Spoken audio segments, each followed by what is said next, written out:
रफ़ा में हिजबुल्लाह के ड्रोन ने हमला किया। इजराइल के मुताबिक ये ड्रोन एक स्कूल पर गिरा है, लेकिन राहत की बात है कि इस हमले में कोई घायल नहीं हुआ। हिजबुल्लाह ड्रोन से लगातार हमले कर रहा है, जबकि इजराइल के नए रक्षा मंत्री इजराइल काट्स कह चुके हैं कि हिजबुल्लाह हार चुका है।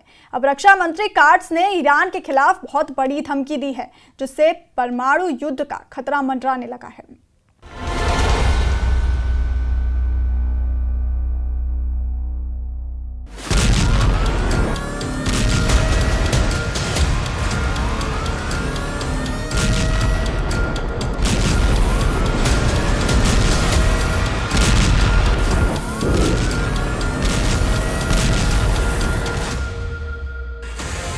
नेतन्याहू ने रक्षा मंत्री बदला और शुरू हो गया परमाणु युद्ध का पहला सबसे बड़ा खतरा। योआव गैलेंट को हटाकर इजराइल काट्स को रक्षा मंत्री बनाया और मंडराने लगा ईरान पर सबसे बड़ा हमला। क्या ईरान के न्यूक्लियर ठिकानों पर अटैक होने वाला है?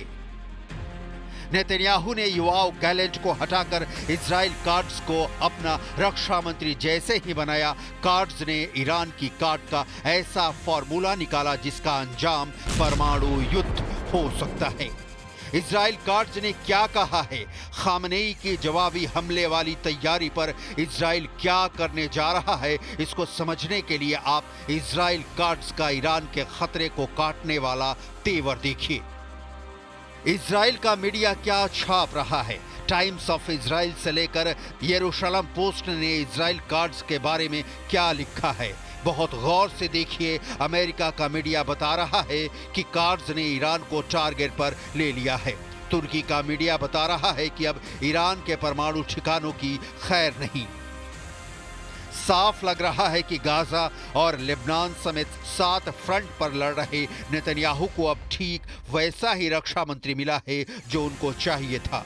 लेबनान और गाजा में बमबारी से अब तक करीब 47,000 लोगों की मौत हो चुकी है और अब नेतन्याहू सही मायने में अपने पुराने मिशन यानी टारगेट ईरान की तरफ कूच करना चाहते हैं।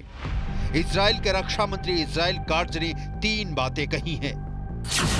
पहली बात, काट्स ने कहा है कि ईरान के परमाणु अड्डे अब सुरक्षित नहीं रहे और यही वक्त है जब ईरान के परमाणु अड्डों पर हमला किया जाना चाहिए। इजराइल काट्स की दूसरी बात, हिजबुल्लाह के साथ सीज फायर नहीं करेंगे।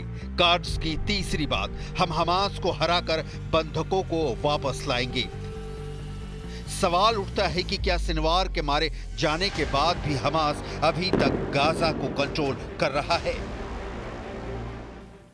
נביא לניצחון במערכה הזאת, שהמטרות הברורות מבחינתי זה לבלום את התוקפנות האיראנית ולשלול יכולות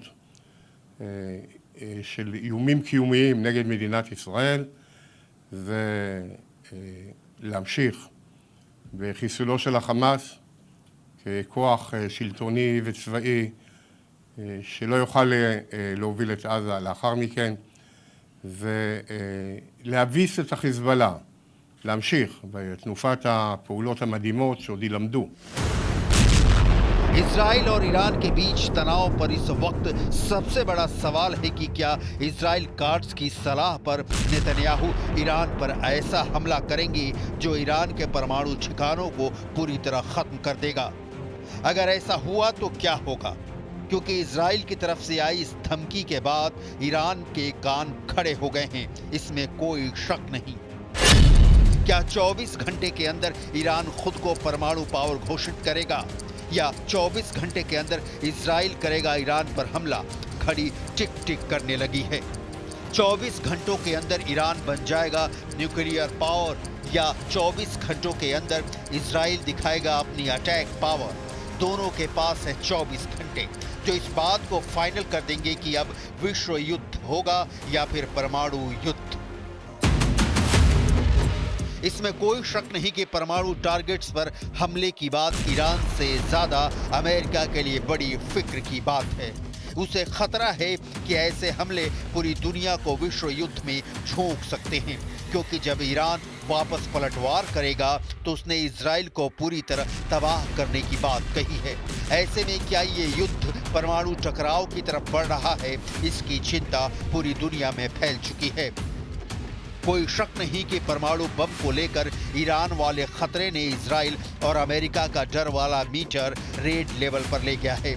इस कांटे पर इतना प्रेशर है कि ये कभी भी वर्ल्ड वॉर बनकर टूट सकता है।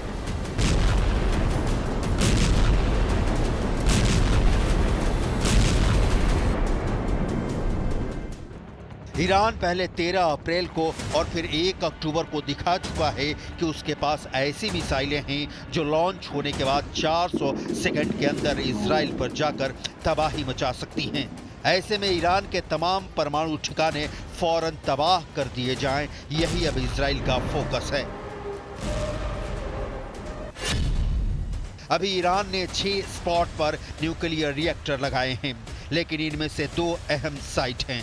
पहली जगह है नतांज और दूसरी जगह है फोर्डो। यहाँ है अंडरग्राउंड न्यूक्लियर साइट, जहाँ ईरान सबसे ज्यादा गुणवत्ता के यूरेनियम संवर्धन करता है। इजराइल चाहेगा कि वो पहली फुर्सत में ईरान के इन परमाणु अड्डों को पहले ही स्ट्राइक में तबाह कर दे। ये वो जगह है जहां बेहतर क्वालिटी यानी बम बनाने के लिए बेहतर यूरेनियम तैयार किया जाता है। ये नतांज न्यूक्लियर साइट की 2002 की तस्वीर है। 2002 से 2020 तक इस साइट का ईरान ने बहुत विस्तार किया है। वहीं फोर्डो वाले न्यूक्लियर साइट की पहली सैटेलाइट तस्वीर 2009 में सामने आई थी।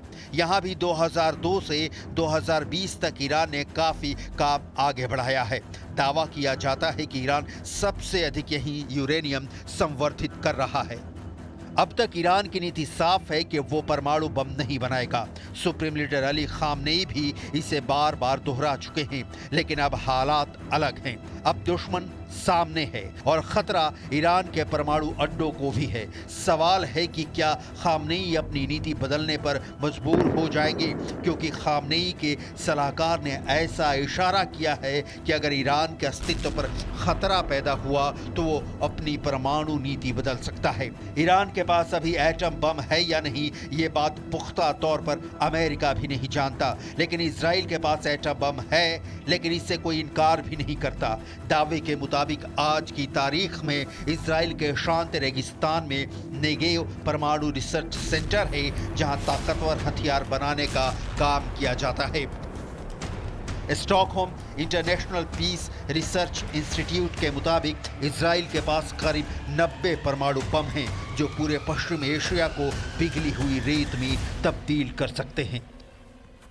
गाजा में बमबारी के दौरान इजराइल के एक मंत्री ने परमाणु बम इस्तेमाल करने की भी सलाह दी थी, जिसे बाद में नेतन्याहू ने खारिज कर दिया।